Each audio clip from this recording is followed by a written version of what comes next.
让猫咪感到不舒服的4件事，做过2件以上的铲屎官要注意了。前几天讲了，再生气也不能打猫咪。其实除了打，这些软暴力行为也会伤害它。一，总是将猫咪独自留在家里。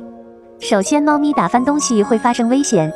另外，猫咪真的需要陪伴，总是长时间把猫咪独自留在家里，它们会非常的孤单不开心。2，贸然带新成员回家。猫咪的领地意识非常强，在原住民不接受的情况下，直接带新成员回来，发生冲突是在所难免的。后续可能还会出现争风吃醋的现象，无形中给猫咪增加很多的压力。3，总请猫咪不熟悉的人到家里。大多数猫咪很胆小，对于不熟悉的人或者事物，它们是非常警惕的，躲起来或者爬到高处观察情况。总之会给猫咪带来紧张感。4，强迫抱猫。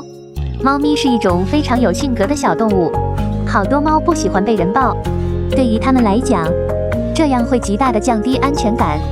以上行为长期下去会导致主子不喜欢你哦，家长们一定要记住啦。